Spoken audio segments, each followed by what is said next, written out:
Unilever Indonesia mencetak kinerja mengecewakan di paruh pertama 2025 dengan penjualan yang melemah dan laba menyempit akibat tekanan volume dan margin. Persaingan sengit dari merek lokal dan efek boikot produk membuat perusahaan terdorong melakukan aksi korporasi strategis seperti buyback saham dan perbaikan distribusi untuk memulihkan kinerja. PT Unilever Indonesia Tbk, emiten berkode saham UNVR, mencatat penjualan bersih sebesar 18,21 triliun rupiah sepanjang semester pertama tahun 2025.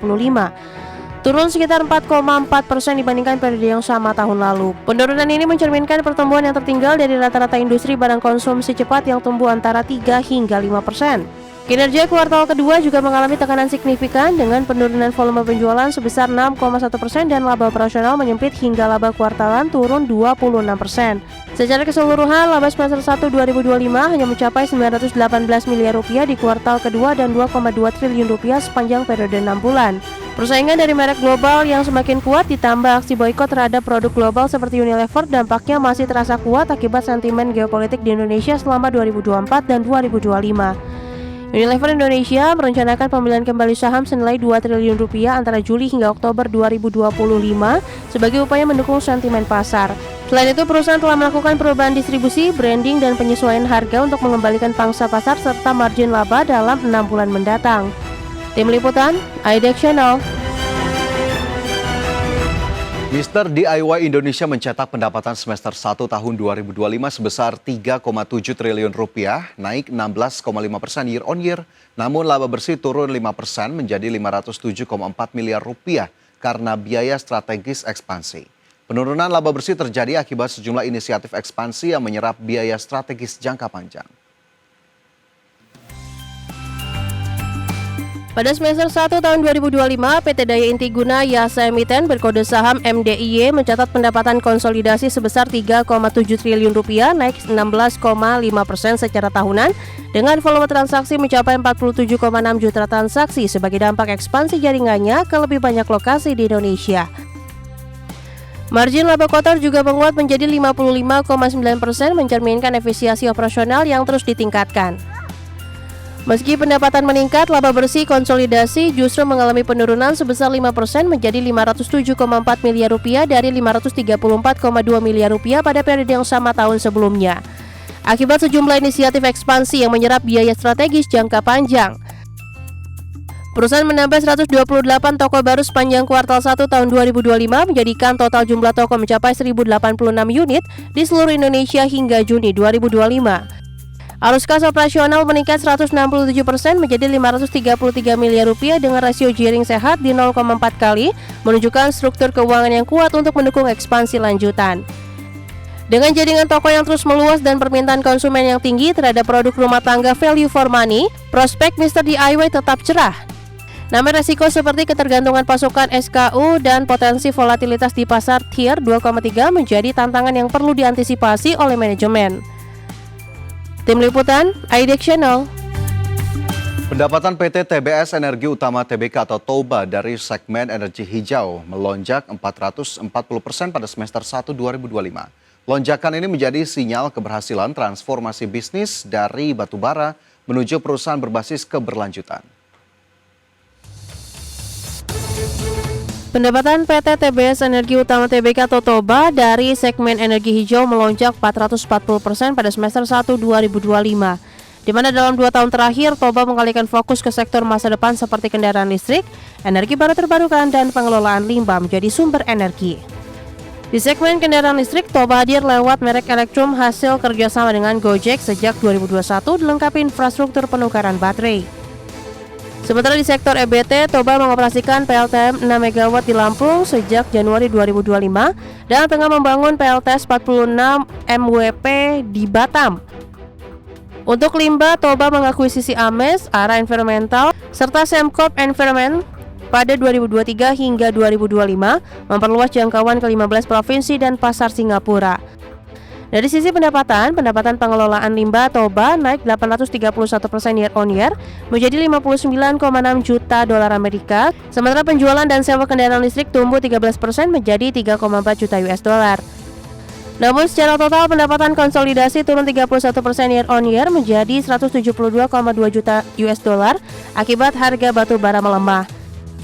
Toba juga membukukan rugi 115,3 juta US dollar karena efek akuntansi divestasi 2 PLTU senilai 403 juta US dollar.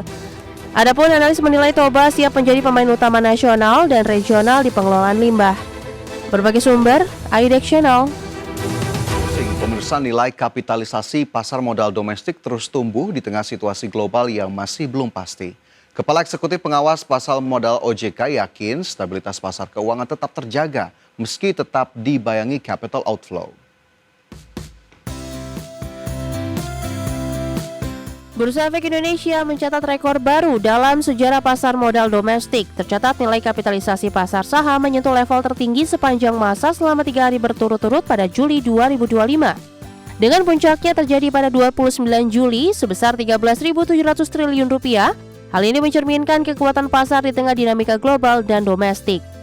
Likuiditas transaksi saham juga mengalami peningkatan dengan rata-rata nilai transaksi saham per Juli 2025. Tercatat sebesar 13,42 triliun rupiah atau lebih tinggi dibandingkan rata-rata tahun 2024 yang sebesar 12,85 triliun rupiah. Meski pasar mencatatkan sejumlah pendapatan positif, investor asing tetap melakukan aksi jual. Sepanjang Juli 2025, investor non-residence mencatatkan net sales sebesar 8,34 triliun rupiah, sehingga total dana asing yang keluar dari pasar saham sejak awal tahun mencapai 61,91 triliun rupiah. Anggota Dewan Komisioner OJK Pengawas Pasar Modal Irnarno Jayadi menyebut, keluarnya dana asing merupakan bagian dari strategi yang dilakukan portofolio global. Di pasar surat berharga negara atau SBN, kita justru masih mencatatkan aliran capital inflow dari investor asing. Ya, dan tentunya ini mengindikasikan bahwa kepercayaan terhadap fundamental ekonomi Indonesia masih tetap terjaga. Tercatat indeks harga saham gabungan ditutup menguat 5,71% sepanjang Juli ke level 7.484. Selain itu, kinerja pasar modal hingga Juli 2025 berhasil mengumpulkan total dana mencapai 144,78 triliun atau naik 11,64% secara tahunan. Dari Jakarta, Rajo Patmo, IDEX Channel. Selanjutnya dari indeks harga saham gabungan, pemirsa, terpantau hingga penutupan perdagangan di sesi pertama Selasa, IHSG rebound dengan mencatatkan kenaikan hampir 1% setelah melemah ataupun terkoreksi pada perdagangan Senin 0,9%. Adapun pada perdagangan di sesi pertama, pada perdagangan Selasa IHSG menguat 0,96% ke level 7.536. Adapun jika kita lihat dalam satu pekan terakhir IHSG terpantau masih terkoreksi 1,07%. Adapun dalam satu bulan terakhir indeks menguat 9,21%. Sementara itu jika kita lihat dari sisi nilai transaksi pada perdagangan di sesi pertama, investor mencatatkan 10,24 triliun rupiah di pasar saham. 301 saham menguat, 331 saham lainnya melemah dan 324 saham bergerak stagnan.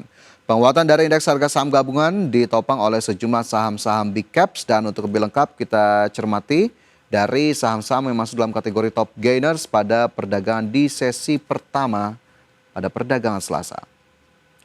Dari saham-saham yang masuk top gainers, pemirsa, di antaranya ada saham seperti CDIA yang naik 5,59%, kemudian BMRI menyusul dengan kenaikan 2,6% ke 4.740. Sementara itu saham pendatang baru ada Koin di sana naik 23% ke level Rp1.230 dan juga ada saham BBCA naik 2,1% ke level 8.450. Sementara saham-saham yang bergerak terkoreksi pada pergerakan ataupun perdagangan di sesi pertama ada BRPT turun 2,72% ke 2.500, Mina turun lebih dari 4%, PTRO terkoreksi 1,65% ke 3.570, begitu pula saham Toba yang turun 3,11% ke Rp1.090. Dari sisi sektoral ada konsumsi non-primer naik 1,67%, infrastruktur menguat 1,47%, industri melemah 0,61%, kesehatan terkoreksi tipis 0,06%.